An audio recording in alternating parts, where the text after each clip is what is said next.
لا إله إلا الله لا إله إلا الله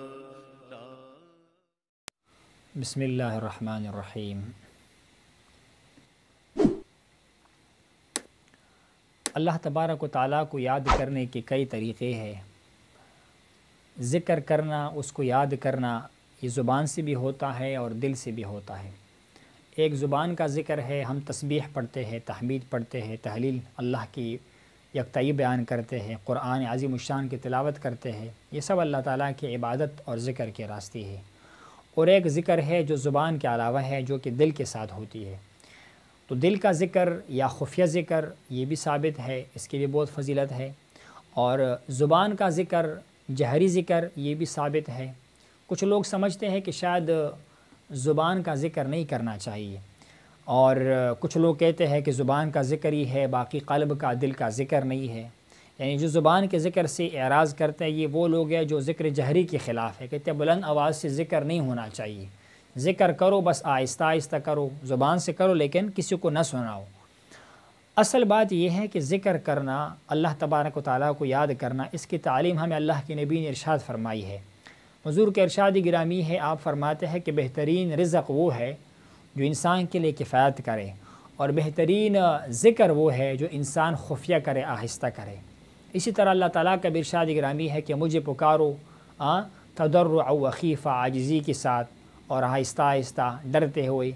تو ہمیں بار بار تعلیم ملتا ہے آہستہ ذکر کرنے کا بھی، آہستہ ذکر کرو، خفیہ ذکر کرو۔ یقیناً بہت بڑی فضیلت کی ذکر ہے جو انسان خفیہ ذکر کرتا ہے۔ پھر جو دل کا ذکر ہے، اللہ تبارک و تعالیٰ کو دل سے یاد کرنا، یہ حقیقی ذکر ہے۔ اصل ذکر یہ ہے کہ انسان کا دل اللہ کی یاد سے سرشار ہو، اللہ کی معرفت سے سرشار ہو۔ اس کی طرف ہم پھر بعد میں آئیں گے۔ ذکر جہری جو ہے، جہر کے ساتھ ذکر کرنا، یہ بھی کہ احادیث مبارکہ سے ثابت ہوتا ہے۔ ایک حدیث مبارکہ میں ہے کہ اللہ کے نبی نے ارشاد فرمایا، اللہ تبارک و تعالیٰ کا ذکر کرو، اتنا کثرت کے ساتھ ذکر کرو کہ لوگ تمہیں ریاکار کہے۔ اکثر ذکر اللہ حتی یقول انکم مراؤون، یا حتی یقول منافقون انکم مراؤون۔ اور ایک روایت میں ہے کہ اکثر ذکر اللہ حتی یقول انہ لمجنون، اللہ تبارک و تعالیٰ کا ذکر اتنا کثرت کے ساتھ کرو کہ تمہارے بارے میں یہ کہا جائے حتی یقول مجنون، کہ یہ بندہ تو پاگل ہے، یہ تو پاگل ہے، سے کیا ہو گیا ہے۔ اگر انسان آہستہ ذکر کرے گا، خفیہ ذکر کرے گا، اس کو کوئی پاگل نہیں کہے گا۔ لیکن جب وہ ذکر جہری کرے گا، بلند آواز سے ذکر کرے گا اور ہمیشہ اللہ کی یاد میں مصروف رہے گا، یقیناً کوئی بندہ اس کو ریاکار کہے گا، کوئی اس کو پاگل کہے گا، کوئی اس کو مجنون کہے گا۔ تو جہر کے ساتھ ذکر کرنا یہ صحابہ کرام کے عمل سے بھی ثابت ہے۔ بلکہ ایک حدیث مبارکہ میں ہے، ایک صحابی ہے جس کا لقب ذوالبجادین پڑ گیا تھا، اور اس مبارک کا معمول تھا کہ وہ بلند آواز سے اللہ تعالیٰ کو یاد کرتا تھا، ذکر کرتا تھا۔ تو ایک بندے نے کہا، یا رسول اللہ، اگر یہ آہستہ ذکر کرے تو اچھا نہیں ہے؟ تو اللہ کے نبی نے اس کے بعد کی تصدیق نہیں فرمائی، اور اس طرح ارشاد فرمایا کہ یہ اللہ تبارک و تعالیٰ کا ذکر کر رہا ہے۔ تو اس کا جب وفات ہوتا ہے تو اللہ کے نبی مبارک نے خود جو ہے اس مبارک کو اپنے مبارک ہاتھوں سے بقیع کے قبرستان میں دفن فرمایا، ذوالبجادین۔ اور اس کا کام کیا تھا کہ وہ بلند آواز سے اللہ تبارک و تعالیٰ کا ذکر کرتا تھا، ذکر جہری کرتا تھا، جہر کے ساتھ ذکر کرتا تھا۔ اسی طرح ہماری فقہ کی کتابوں کے اندر بھی یہ بات موجود ہے کہ بلند آواز سے آپ ذکر کر سکتے ہیں، ذکر جہری کر سکتے ہیں۔ قرآن مجید میں نے آپ کے سامنے پڑھی ہے، اللہ تعالیٰ کے ارشاد گرامی ہے کہ جب تم حج کے مناسک ادا کرو تو فذکروا اللہ کذکرکم آباءکم او اشد ذکرا، اللہ تبارک و تعالیٰ کا ذکر کرو جس طرح کہ تم اپنے آبا کو، اپنے باپ کو یاد کرتے ہو، یا اس سے بھی زیادہ اللہ تبارک و تعالیٰ کا ذکر کرو۔ تو یہاں پر جو کذکرکم آباءکم او اشد ذکرا، جس طرح تم اپنی والدین کو یاد کرتے ہو۔ وہاں پر کیا ہوتا تھا کہ وہ جاہلیت کے دور میں وہ مشرکین و دیگر لوگ اکٹھے ہوتے تھے، مینا عرفات کے مقام پر اپنے باپ دادا کا تذکرہ کرتے تھے، ان کی حالت کو بیان کرتے تھے کہ میرا باپ اتنا بڑا سخی تھا، اتنا بڑا بہادر تھا، وغیرہ وغیرہ۔ تو رب کریم نے فرمایا اللہ کا ذکر کرو، اللہ کو یاد کرو، اس سے بھی بڑھ کر اللہ تبارک و تعالیٰ کا ذکر کرو، یعنی اللہ تبارک و تعالیٰ کا ذکر بلند آواز سے کرو، اس کا شان بیان کرو، اس سے ثابت ہوتا ہے کہ یہ ذکر کوئی آہستہ ذکر نہیں ہوتا تھا، وہ بیٹھتے تھے مجمع کے اندر، بڑے گروہ کے اندر اللہ تبارک و تعالیٰ کو یاد کرتے تھے۔ تو اسی طرح اگر آپ اللہ تبارک و تعالیٰ کا ذکر کرو گے تو آپ کو بلند آواز سے ذکر کرنا پڑے گا، اللہ کی یاد آپ کو کرنی پڑے گی۔ ہماری رد محتار فقہ کی کتاب ہے، علامہ شامی رحمہ اللہ، وہ فرماتے ہیں کہ جو ہمارے علماء ہیں سلف و خلف سب کا اس بات پر اجتماع ہے کہ اللہ تبارک و تعالیٰ کا ذکر کرنا جماعت مسجد کے اندر بلند آواز سے یہ مستحب ہے، منع نہیں ہے۔ یہ جو ہے نا یہ کر سکتا ہے، اس میں ممانعت نہیں ہے، لیکن اس کے شرائط یہی ہے کہ کسی کو تکلیف نہ ہو، کسی کو نقصان نہ پہنچے، کسی کو تکلیف نہ پہنچے، نماز وغیرہ خراب نہ ہو جائے۔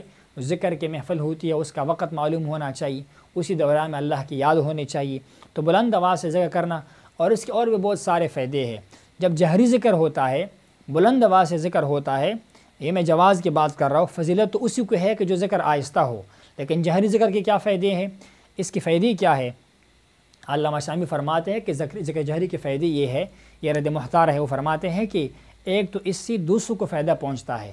اگر آپ اکیلے میں ذکر کرو گے، دوسرا بندہ ہو سکتا ہے غافل ہو، کوئی عام بندہ ہو، ذکر سے غافل بندہ ہوگا، ویسے بیٹا رہے گا۔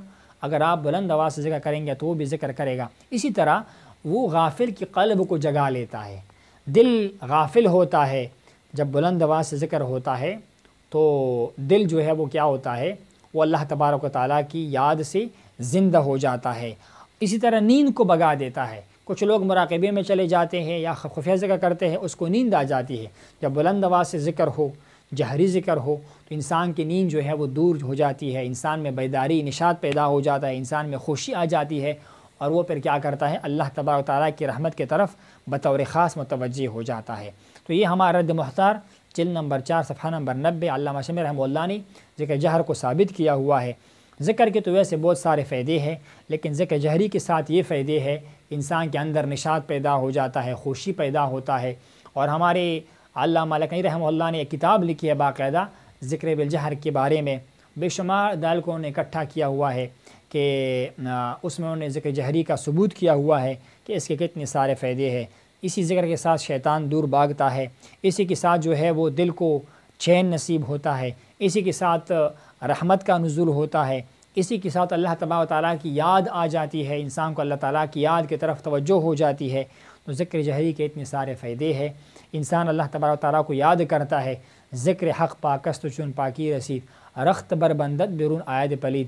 اللہ کی یاد وہ پاک چیز ہے، اور پاک چیز دل میں آ جاتی ہے تو جو گند ہوتا ہے، جو غفلت ہوتا ہے، جو باطن کی بیماریاں ہیں، وہ سب کے سب باہر نکل جاتے ہیں۔ آپ کا قلب روح اللہ کی یاد سے معطر ہو جاتا ہے، اس میں خوشبوئی آ جاتی ہے، اس میں چین آ جاتا ہے، اللہ کی محبت کا نزول ہوتا ہے۔ تو یہ کیا ہے، اس کے بدلے میں پھر جو آپ کے اندر قبضیت ہے، آپ کے اندر جو غفلت ہے، جو وساوس ہے، وہ سارے نکل جاتے ہیں۔ تو اللہ تعالیٰ ہمیں بھی اپنے ذکر کرنے کی توفیق نصیب فرمائے، اپنے صالحین کے سنگت نصیب فرمائے۔ وآخر دعوانا ان الحمد للہ رب العالمین۔